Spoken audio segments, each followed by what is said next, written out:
En 1943, les Américains sont partis depuis quelque temps. Les Américains qui avaient dans la forêt, ou du moins dans le maquis, au bord de la mer, quoi.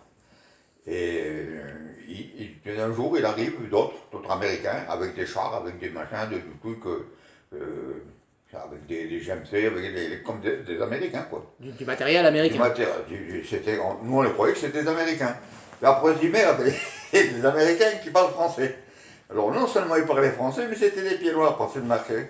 Alors, on a tout de suite sympathisé, du machin, tout comme ça. Ils sont arrivés avec les chars, il y avait une chier de chars quand même, hein. Et ils ont mis les chars, ils ne sont pas rentrés dans le village. Il y avait une rue qui longeait, du moins qui ceinturait tout le village. Une rue qui n'était pas goudronnée, parce que au village, les rues n'étaient pas goudronnées. Il n'y avait que la route principale, celle du milieu, qui était goudronnée. Toutes les autres n'étaient pas goudronnées. Alors ils se sont installés tout le tour. À l'époque, vous habitiez au village ou à la ferme? Nous, moi j'habitais à la ferme, mais seulement j'étais au village, puisque j'allais à l'école au village, j'étais chez mes grands-parents. J'étais tout le temps, j'allais à la ferme que le jeudi, c'est tout. Le jeudi, puis après le dimanche, mes parents venaient à la messe et puis ils passaient la journée avec nous. Alors bon, ben là, les Américains, du moins les Américains, c'est les Français qui sont arrivés là, ils ont commencé à mettre les chars partout. Tout le tour, il y avait des chars, partout. Et puis, ce qu'il y avait de bien, c'est que c'était des gens comme mes parents, quoi. C'était des types qui avaient été rappelés, qui m'ont appelé, et qui préparaient le débarquement de Provence pour revenir en France.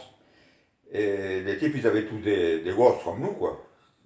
Les parents, c'était des parents, ils avaient des gosses comme nous. Et ce qu'il y avait de bien, c'est qu'ils nous laissaient faire ce qu'on voulait dans les chats. On pouvait faire ce qu'on voulait. Alors moi, j'étais toujours en train de choses, je voulais pas rien jouer autour des chars ou sur les chars, non.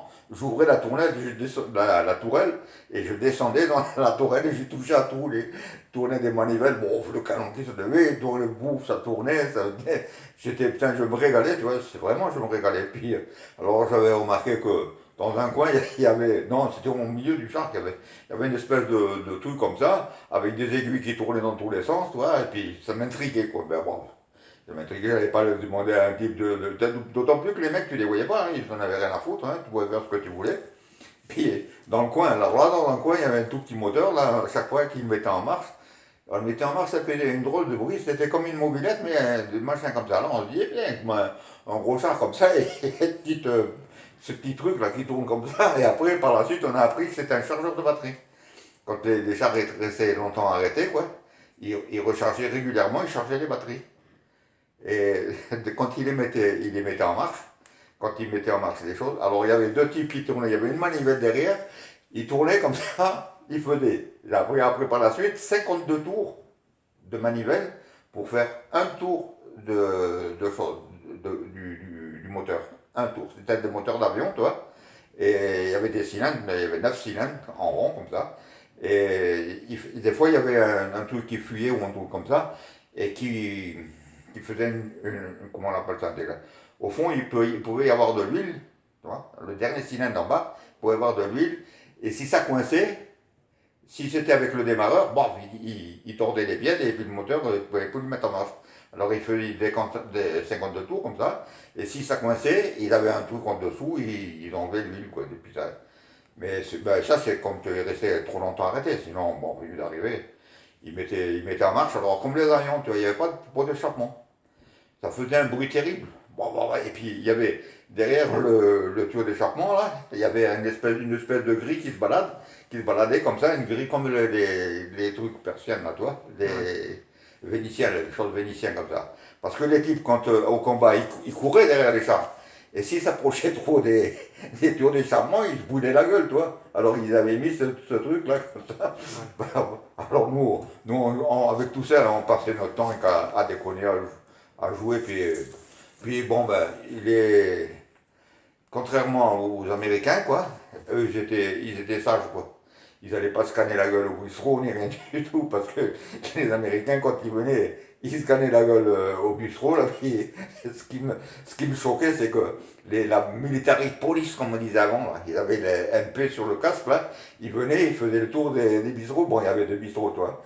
Et puis, quand le type, il était canné, il disait rien du tout, il attrapait par la peau du cul, ils arrivaient. Ils arrivaient un par devant et l'autre au pied, puis ils jetaient comme un sac de patates dans le camion. Ouah. Mais les pieds noirs aussi, les Français, ils avaient military police aussi. Ouais, tout, là, mais c'était exactement la même chose. Mais ils n'en avaient pas besoin parce que les types c'était sages, ils faisaient pas de conneries ni rien du tout. Là. C'était des gens. Et ils habitaient chez l'habitant. Parce que les Américains, ils étaient dans la forêt. On les voyait pas. Ils étaient chez eux là-bas. Tandis qu'eux, ils étaient dans le village.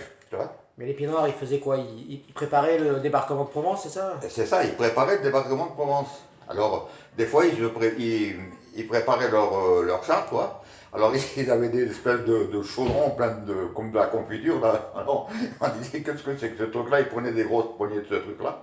Et puis, dès qu'il y avait des fentes qui pouvaient fuir ou un truc comme ça, qui étaient pour quand ils parce que quand ils descendaient, il y avait des fois 1,50 m d'eau hein, dans les choses. Alors ils mettaient de la confiture, là, c'était du joint, quoi, Un truc d'étanchéité. c'était un truc d'éternité, ils fermaient tout ça. Et ils avaient des tuyaux pour les chars, non, parce que les chars, le tuyau d'échappement était en haut. Mais pour les camions et les jeeps et tout ça, ils avaient une espèce de tuyau qu'après on a découvert, et maintenant il y en a encore ici, c'est des tuyaux annelés que tu peux leur donner la forme que tu veux, toi. Alors ils mettaient ça au tuyau d'échappement à la sortie, et puis ils le faisaient remonter pour pas que l'eau rentre dans le moteur, quoi. Et puis le soir, bon, ils revenaient. Alors quand ils partaient, c'est qu'ils étaient, ils partaient tous d'un coup, comme ça, tu vois. Et ils prenaient tous la même route, bien sûr. Et au village, il y avait deux ou trois tournants comme ça. Ils faisaient, quand ils étaient passés, il y avait des tranchées de moins 1 mètre, des tranchées comme ça. Mais comme c'était des chemins en terre, toi, ils avaient un bulle qui ils remettaient tout en place, quoi. Et le soir, quand ils revenaient, wow, ils remettaient encore. Mais putain, ça faisait des tranchées, des vraies tranchées. Hein. Alors, bon, bien. Ils sont restés combien de temps? Ils sont restés pas trop longtemps, quoi. Quand même un mois et demi, quand même, ou un mois, au moins comme ça. Parce qu'une fois ils étaient au point, puis qu'ils avaient mis. Après, ils sont partis du village. Non, mais avant de partir du village, ils parlaient des conneries là. Quand les types ils faisaient des conneries devant chez les grands-parents, là, il y avait Gilbert, Gilbert Régis, il avait sa maison, du moins sa future maison, devant là. Et puis il y avait c'était tout de la terre comprimée depuis la création du village, quoi. C'était comme un trottoir, mais comme il n'y avait pas de trottoir non plus, il n'y avait pas de route, il n'y avait pas de trottoir. Enfin, les trottoirs, chacun se faisait son petit trottoir, mais il n'y avait pas de trottoir comme les autres. Hein. Bon. Alors, ils avaient tracé des espèces de petites tranchées comme ça, à 1 mètre, quoi, toi, tous les mètres, comme ça. Ils avaient fait des tranchées, ils en avaient fait une vingtaine comme ça. Alors on dit, tiens, qu'est-ce qu'ils sont en train de foutre, là, machin, des tranchées, maintenant au milieu du village, ou presque. Et puis après, ils sont venus, ils ont monté des tentes, des petites tentes, haut de 50 cm, 60 cm à peu près, tu vois. Et puis la largeur d'1 mètre, comme ça. Enfin, ils ont fait des tentes comme ça. Bon, il y avait 2 piquets, puis un truc en travers, et puis terminé, ils ne se cassaient pas le cul, quoi. Et après, ils ont bouché tout ça, ils ont bouché les choses, et la tente, elle restait.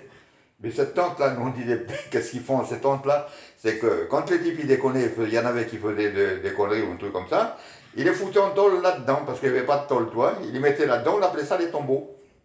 Et ils passaient des fois plusieurs jours là-dedans.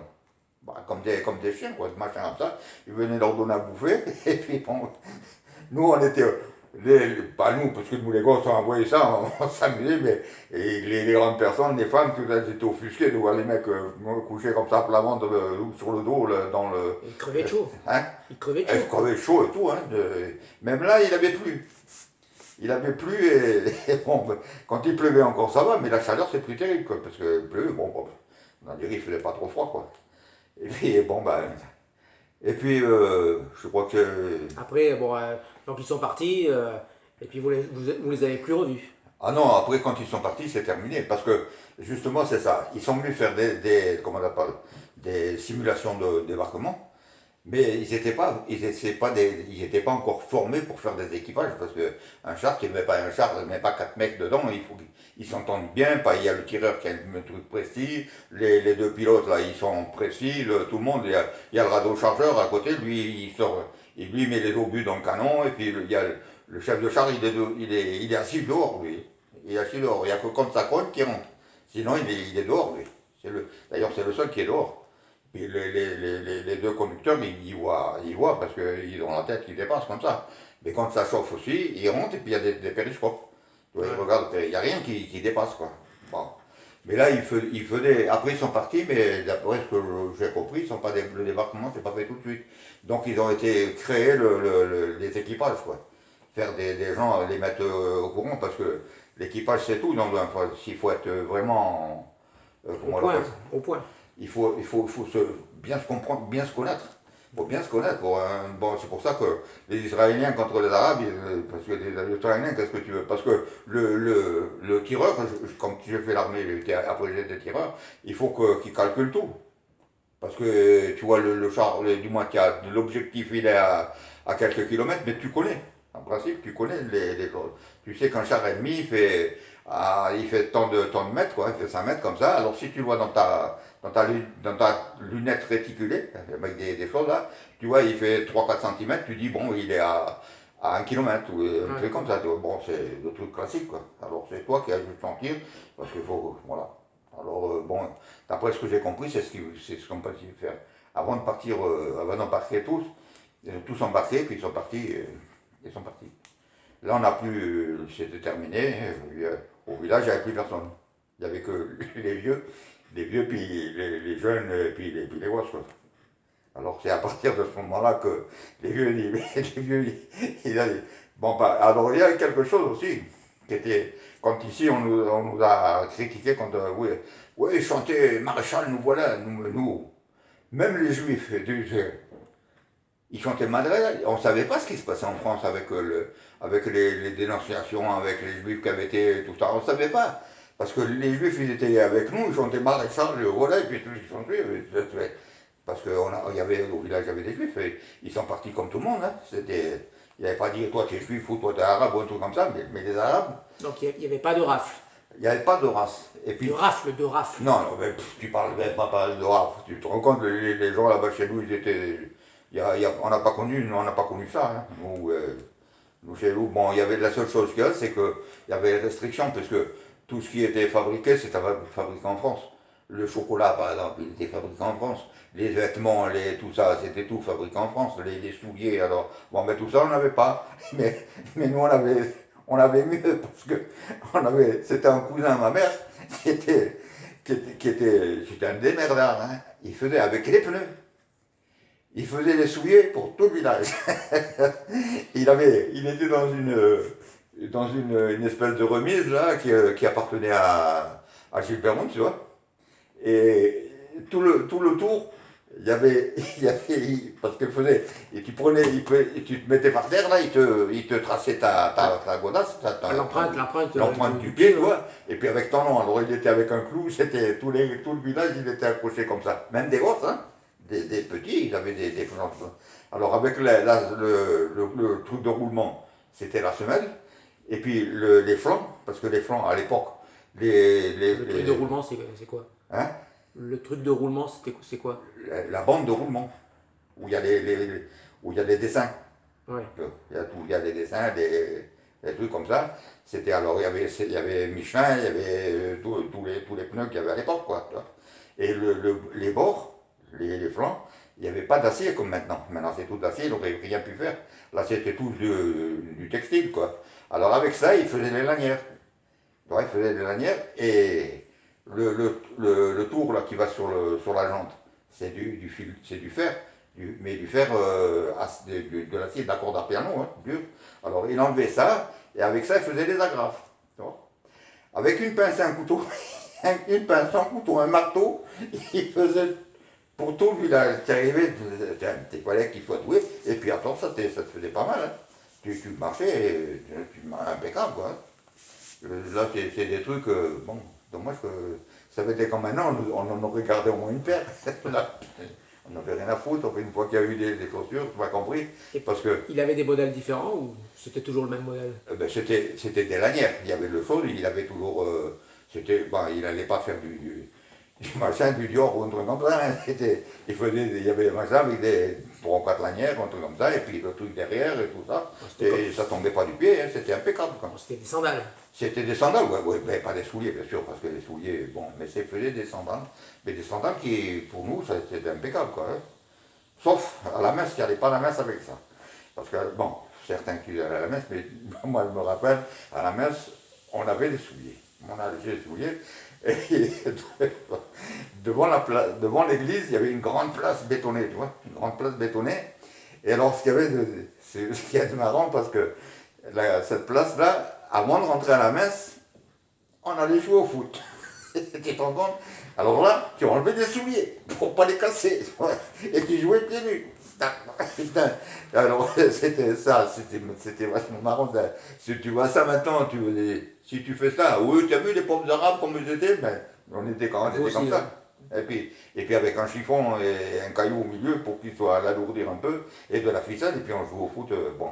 Et après, hop, quand le curé est arrivé, parce que on n'avait pas de curé, le curé est arrivé, allez hop, on mettait des souliers, puis on allait enfant de cœur. On allait enfant de cœur, et puis, bon, quand il y avait ces troufions avec le char, on avait un aumônier, tu vois, c'était le curé de ce chose-là, de ce régiment. À chaque fois on disait, putain, mais c'est pas possible, c'est un curé qui est méchant, parce qu'il était méchant avec nous, ce con-là, tu vois, il nous aurait battus, s'il n'avait pas eu peur des parents, il nous aurait mis des baffes, hein. Alors nous on disait, putain, on ne vient plus avec ce connard-là, on ne vient plus, maintenant la messe, on ne vient plus. Et puis tu disais rien du tout, parce qu'à notre époque tu disais rien du tout, tu allais dire à tes parents, ils t'auraient dit, voilà la messe. Vous savez, quand on allait à la messe, et puis bon ben, il nous faisait chier celui-là. Hein, ouais. Puis après, quand il y a eu la fin de la guerre, il y en a qui sont revenus, et qui étaient dans ces régiments-là, de chez nous. Et il dit, vous vous souvenez de l'aumônier? Ben putain, si on se souvient, ben, c'était un espion, et ils l'ont attrapé en Alsace, il communiquait avec l'ennemi. Et ils l'ont fusillé sur place. Ouais, mais c'était un espion, il parlait parfaitement le français? Ah ben, il parlait français, mais comme il avait un nom, et puis il avait l'accent allemand, mais il se disait alsacien. Ah. Il se disait alsacien, donc tout le monde croyait que c'était un alsacien, alsacien. Et puis l'alsacien, c'était pas un alsacien, c'était un vrai allemand. Tu vois? Et puis bon, ben, on n'a pas plein, personne ne disait plein de celui-là, dommage, hein, on dit au moins ils ont réglé son compte, parce que il nous avait fait chier ce mec-là. Et puis, bon, après, alors là, quand les trucs... les troufions pieds noirs, quoi. Voilà. Après, quand tout le monde est parti, puis que les vieux disaient, bon, il va falloir apprendre les jeunes, faire une instruction, comment on fait, quoi, les classes. Alors, les jeunes, allez hop, le dimanche matin, les vieux qui avaient fait la guerre de 14, tu vois, qu'est-ce que tu veux qu'ils leur apprennent? À 14, ils avaient un fusil, un vieux fusil, un truc comme ça. Allez chercher un bâton au roseau pour faire le fusil. Allez. Et puis il fallait marcher au pas. On marchait au pas dans les rues du village. Et les jeunes, ils avaient quel âge? Hein? Ils apprenaient aux jeunes à quel âge? Non, mais les jeunes, tous les jeunes qu'il y en avait qui allaient partir parce qu'ils étaient, comme mon oncle Daniel, quand comment on appelle ça, il y a eu l'armistice, lui il était parti une semaine avant. Il était parti, et donc il devait partir aussi. Il était arrivé une semaine, bon, il y a eu l'armistice, donc il n'est pas parti, mais il est resté militaire. Quoi. Il est resté il a fait son service, mais sans partir. Quoi. Et alors là, il apprenait des choses, des simulations à la con, quoi. Mais bon, c'était... Et tout le monde se prenait à la gueule plutôt qu'autre chose. Quoi. Et même les gosses, allez hop, ils avaient le fusil. C'était pour... Tu m'as compris, bon. Mais par contre, il y avait quelque chose qui était quand même assez intéressant, c'est que les maires de chaque village, là, ils avaient mis dans toutes les écoles, ils avaient comment on appelle ça, un mât. Et tous les matins, tu montais les choses, le drapeau. Tu montais le drapeau et le soir, avant de partir, tu redescendais le drapeau et tu le pliais bien, tu le mettais dans l'armoire, c'était quelque chose. Puis on apprenait plein de chansons, maréchal, nous voilà, tout ce qui s'en suit. Alors là dans les rues du village, maréchal. Après ici, on te dit, ouais, ils chantaient maréchal, ceux-là. C'est-à-dire comme pour nous, c'était pas De Gaulle c'était un falso, donc pour nous, on n'avait rien à foutre de Gaulle. Nous, c'était maréchal, il avait sauvé pendant la guerre de 14, il s'était comment on appelle là, il avait fait quelque chose, quoi. C'était, bon, C'était un héros de la guerre, quoi. voilà. Et pendant cette période-là aussi, un soir, on a commencé à entendre des coups de canon, là, de machin, c'était loin, hein, c'était très loin. Puis on dit, mais putain, mais qu'est-ce qui arrive? Il y a un débarquement ou quoi, un machin comme ça, là. Et puis c'était le truc de Merzal Kibir, quand l'armée anglaise est venue détruire La base. la base française, tous les bateaux ils ont coulé. Ils ont coulé tous les bateaux, et il y a eu 1300 morts militaires et 200, donc ça faisait 200 civils, ça faisait 1500 en tout, quoi. Puis le fait, tu vois, bon, c'est passé comme ça. Mon père, il était dans comment on appelle, dans une caserne, à vol d'oiseau, il était à peu près à 2 km de Chaudra, à vol d'oiseau, quoi. Parce qu'il y avait une espèce de petite montagnette, là, tu vois, le port était derrière, et eux, ils étaient de l'autre côté, du côté de la ville.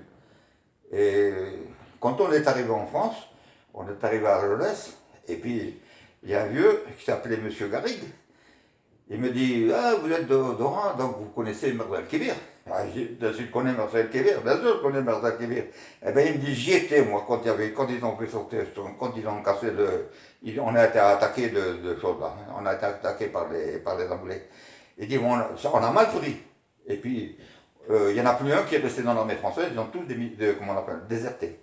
Et parce que, alors on se disait, c'est eux nos alliés, c'est eux des alliés qui viennent nous casser la gueule ici. D'ailleurs, en Algérie, on a le gros chouchou avec son cigare, là, on a toujours maudit ce mec-là. Lui et De Gaulle, les deux maudits de l'affaire. Parce que, voilà, qu'est-ce qu'ils ont fait? Bon, on n'est pas là. Ça, c'est autre chose. En Bon. tout cas, Merzal Kibir, c'était effectivement 2000 morts, quoi. Il y a eu Il y a eu 2000 morts, ouais. 2000 morts, il y a 1500 de... Alors je l'expliquais, lui il m'a expliqué, je lui dis mais pourquoi vous vous êtes pas défendu? Il dit tous les bateaux étaient arrêtés, c'était des bateaux qui se mettaient en marche avec du charbon. Il dit avant de mettre un moteur, de remplir les chaudières, il faut au moins une journée, avant de commencer à voir le moteur qui se met en marche. Dis-moi, alors il dit, bon, on n'a rien pu faire. On était pris au ras comme des rats. D'ailleurs, ils ne pouvaient rien faire du tout. Hein. Ils étaient là, dans leur bateau, ils les ont tous coulés. Coulés et puis massacrés, quoi. Parce que, bon. Surtout que les Allemands, ils n'étaient pas là à l'époque. Mais les Allemands n'étaient pas là. Et parce que les types, ils disaient, nous, si les Allemands viennent, on se défend. Nous, on n'a pas besoin de choses. On n'a pas pourquoi on va se saborder. Il est se saborder. C'est-à-dire couler nos bateaux. Pourquoi on veut les couler, nos bateaux? Nous, on est là, si on est sur des bateaux de guerre, c'est pour se défendre. Alors, ils n'ont pas voulu se saborder. Alors, ils disaient, ouais, parce que ils nous prenaient pour des falsos, tu vois, pour des lâches, qu'on allait donner ça aux Allemands. Pas compris. Alors, les types, ils l'ont très mal pris. Hein. Bon, ça. Bon, après, tout est rentré dans l'ordre, quoi. Il n'y avait plus personne, il n'y avait plus rien du tout. C'est à ce moment-là que vous avez eu les prisonniers italiens? Après, voilà. Là, Après ça? Après ça, il y a eu la reddition de l'armée italienne à la France, quoi, aux Alliés, pas à la France, la France n'existait plus. Alors, ils se sont retrouvés avec des milliers de prisonniers. Qu'est-ce qu'ils allaient en foutre? Où ils allaient les mettre? La France, ils ne pouvaient pas les laisser chez eux. Non, il ne fallait pas qu'ils les laissent chez eux. Alors, ils ont dit, bon, allez, en Algérie. Ils sont venus chez nous. Il y en avait dans tous les villages, partout, et surtout dans l'exploitation agricole. Toutes les exploitations agricoles, ils venaient chez toi, mon père, combien il t'en veut, bon, alors si mon père il dit deux ou trois, un peu plus quand même, alors tu vois comment ça se passait. Bon allez, on en a eu 7, tu vois, 7. Alors, alors de toute façon, c'était tous des braves types, les types, ils n'en avaient rien à foutre. Hein. Ils étaient ici, il y en a pas qui essaient de se sauver, il n'y en a pas, tu parles. Alors comme ils étaient tous catholiques, et puis bon, ils bouffaient à table avec nous. Hein. Ils étaient à table avec nous. Il n'y a que le petit déjeuner, on avait un espèce de magasin là où on faisait là ils avaient l'ordi, c'est l'armée qui leur avait fourni. L'armée, puis ils étaient habillés comme l'armée, comment on appelle, italienne. Ils avaient leur habit, tout ça. Bon, nous, bon, Alors là, ils étaient dans ce magasin-là, ils étaient vachement bien. Quand c'était l'heure du repas, on les appelait, bon, ils venaient, ils mangeaient à la table avec nous. Alors, ce qui était terrible, c'est que j'ai connu le grand-père, là. Alors, moi, bon, moi j'étais gosse, et puis il parlait, chez nous on parlait toujours, même sans connaître ni les uns ni les autres. Alors, et il ne parlait pas français, nous ne parlait pas italien, mais on se comprenait. Et la seule chose que je me rappelle encore, c'est il y en avait un qui disait, putain, les Arabes, ils n'ont pas besoin de téléphone, hein. Oh, ils gueulent comme ça. Il dit à 1 kilomètre, ils en ont. Oh. Alors, je me rappelle de ça. Il dit, putain, les Arabes, de loin, ils s'appellent. Parce qu'avec les Arabes, bon. Alors, le dimanche, alors là, le dimanche, bon, comme ils étaient catholiques, et bon, on avait une espèce de, on appelait ça un break, nous, c'était une espèce de chariot machin avec un cheval et il y avait 4 roues, puis des bancs de chaque côté, il met 3 et une dizaine de mecs, là, ils pouvaient monter. Comme une sorte de camionnette de pick-up, quoi. De pick-up, mais avec des chevaux, tu vois, c'était avec des roues de charrette, quoi, tu vois. Et puis on allait à la messe, et la messe, j'ai jamais vu tant de monde. Tous les Italiens du village, ils étaient dans la messe, ils étaient dans l'église, tous. Alors, et puis après, bon, après la messe, ils étaient en groupe, ils discutaient entre eux, toi, et puis ils partaient pour bouffer, et puis on faisait une petite sieste, et puis après au village, il y avait des trucs qui étaient un peu marrants, qui étaient restés, j'ai toujours connu ça. Il y avait là, une grande rue au milieu du village, là, comme la rue principale, et puis les gens, ils se rassemblaient par petits groupes, des machins comme ça, et puis ils marchaient, on faisait le boulevard, tu vois. Comment dire, on marchait directement jusqu'au bout du village, on retournait, au bout du village, on retournait, et puis chacun déconnait, chacun racontait des conneries, une machin comme ça. Alors nous, on était d'un côté, les Italiens de l'autre, ils faisaient la même chose que nous, donc ils marchaient, bon. Et puis un dimanche après-midi, on était bien tranquille comme ça, bien, on discutait, tout d'un coup, au milieu du village, un putain de bruit, comme s'il y avait une bombe qui était tombée, toi. Oh, on a vu de la fumée partout. C'était la ville, la plus belle maison du village. Et il y avait un officier, je ne sais pas, il y a un truc qui m'échappe là. Cet officier, est-ce qu'il était là parce qu'il y avait des prisonniers italiens, puis qu'il devait s'occuper de ça, ou un truc comme ça, je ne sais pas, puisqu'il n'y avait plus d'armée. Mais lui, il avait un commande-carte, parce que c'était un officier supérieur. Il devait être commandant ou colonel ou un truc comme ça, tu vois. Un officier de l'armée française. De l'armée française, tu vois. Il était là, et il avait son chauffeur, et puis son commande-car, quoi, un commande-car de l'armée américaine, quoi, tu vois. Et il y avait un jeune italien, non, c'était pas un jeune, il n'était pas tellement jeune, il était un petit, je vois, les cheveux coupés bien ras, tu vois. Et puis, après, il est sorti de la cour, plein de poussière, tout ça, il avait voulu conduire là. Et en faisant marche arrière, bon, il a attrapé un pilier, il a fait tomber le pilier, tout le hangar est tombé.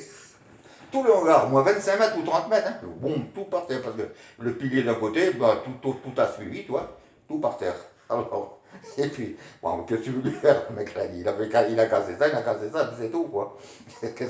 C'est tout, alors là, bon, nous, on avait été voir, putain, on coup d'un, putain, qu'est-ce qui arrive, quand on a vu que c'était l'Italien qui avait ça, tout le monde s'est pendu la gueule, hein, parce que, bon, l'autre, il avait perdu son, de toute façon, c'était des gens assez aisés, des Ramonds. Alors bon, après. Mais entre les prisonniers, ils s'entendaient bien, il n'y avait pas de. Ah ben les Il y avait prisonniers. pas de bagarre. Non, ben nous on a vu un prisonnier, là, il a fallu qu'on le rende parce que mon père il me disait, bon, c'est joli, il parlait comme ça, et puis il disait à ma mère, c'est une chemise noire, il le traite de fasciste et tout ça, alors il se battait du moins entendons-nous, quoi, il se donnait pas mais il s'engueulait, tout ce qui suit, quoi, et il voulait plus le supporter. Alors mon père il dit, bon ben, qu'est-ce qu'on va faire? Alors il l'a emmené au village chez mon grand-père, et puis il est resté quelques jours chez mon grand-père, et mon grand-père a dit, qu'est-ce que tu veux que je fasse avec lui ici? Bon, eh ben, mon père il dit, bon ben on va le ramener à la chose, on va le ramener à la caserne. Et il l'a ramené à la caserne. Et puis après quelques temps, il y en a un qui est tombé malade. Il est tombé malade parce que bon, on se démerdait d'aspirine ici et là et l'autre. Puis un jour, il dit, il est malade quand même, il faut que j'aille voir. Il a été chercher le docteur il est venu. Et puis il a dit, ah monsieur, vous ne pouvez pas le laisser ici parce qu'il faut l'amener à l'hôpital. Parce que si vous arrive quelque chose, bon, vous êtes responsable. Alors, mon père, à l'italien, là, il dit, bon, faut que je t'amène il faut que je te ramène à l'hôpital militaire, quoi. Et puis, quand tu seras. Non, non, mais je veux pas aller à l'hôpital, non, je veux rester ici. Il a dit, non, tu peux pas rester ici parce que si t'arrive quelque chose, il dit, bon, mais de toute façon, une fois que tu seras guéri, tu reviens. Puis c'est tout, quoi. On voit qu'il est parti, mais il est bien revenu. C'est pour ça qu'il ne voulait pas partir, quoi. Et puis, il y en avait un autre, c'est quand il y a eu, quand il y a eu la fin de la guerre, là. Tu sais que les prisonniers, c'était obligé de les rendre. Ouais. C'est, bon, quand il y a un pays civilisé comme la France, parce que les salopards, ils rendraient du tout. Alors il dit, bon, ben, maintenant vous allez repartir, tout ce temps. Il y en a un qui dit, moi je pars pas, je reste ici, je pars pas. Et dans mon père, il s'appelait Pepino, il était de jeune, tu vois, de jeune homme, comme il dit, des jeunes. Non, non, je pars pas, je reste ici. Alors mon père, il dit, écoute, tu vas partir à l'armée française. L'armée française a des comptes à régler avec ton pays. Donc tu dois repartir chez toi. Si tu veux revenir, tu reviens. Mais moi, je suis obligé de te ramener à la zone. Bon, on l'a ramené, bon, lui non plus, il est plus revenu. Mais il y en a pas mal qui sont revenus. Mais sinon, ces prisonniers italiens à la ferme, ils faisaient quoi? Ils faisaient. Bah, à la ferme, tu sais, nous, on avait nos ouvriers. On avait nos ouvriers, ils allaient, ils bricolaient, puis personne ne s'en occupait. Donc il y en avait un qui était mécanicien. Celui-là, je me rappelle de lui. Il était mécanicien, et puis, évidemment, mon père, il était mécanicien, c'est chez Fiat. Bien sûr, chez Fiat. Bon, il était mécanicien chez Fiat. Puis on avait un gros moteur pour faire tourner le puits. Tout dépendait de ce moteur. Un jour, ce putain de moteur, il tombe en panne. Alors lui, bon, il était mécanicien. Bon, il commençait à démonter. Et puis, on a essayé, il y avait un pignon, je me rappelle, il y avait un pignon, il avait tapé dans tous les sens, il ne voulait pas sortir. Alors il dit, tu vois ça, je comprenais, quoi. Il dit, on se comprenait. Tu vois ça, il y a comme un extracteur, il faut faire un extracteur. Et il y a l'extracteur, il n'y a pas de mécanicien dans le coin, il n'y a personne. Alors, il dit, bon ben, le père, il a une forge là, on va faire un extracteur. Tu vois, il a pris un bout de ferraille à la con, tu vois. Et avec ce bout de ferraille à la con, il a fait un extracteur. Un bout de ferraille et un boulon. Un gros boulon, tu vois.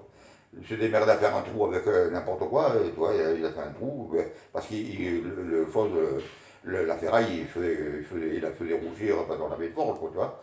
On faisait rougir le chose, une fois qu'il était rougi, il a donné une forme, et puis il a mis ce truc-là, et il a arraché le chose. Il a réussi à l'arracher. Et ce truc-là, pour moi, c'était comment dire ça? Un déclic? Hein? Un déclic pour la mécanique ou pour toi, je sais pas, un déclic pour être, pour être Non, mais mécanicien pour moi, c'était un mec, tu vois, il m'apprenait. Il m'apprenait. J'avais 7 ans, j'étais capable de mettre comment on appelle ça, comme tu casses la distribution, de régler un distributeur, une distribution d'un moteur à un cylindre, bien sûr, pas avec 4 cylindres, avec un cylindre. Il m'avait appris, je démontais et je remettais avec les pignons, comme il fallait les placer, tu vois, par rapport aux choses, et par rapport aux soupapes, tu vois, ben, je remettais ça et ça marchait. à 7 ans? À 7 ans. Voilà.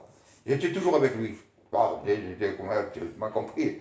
Moi, qui parle de mécanique, un truc comme ça. Et puis Et il faisait de l'électricité aussi ou... non, celui-là, il ne faisait pas d'électricité. Il y en a un autre qui faisait de l'électricité.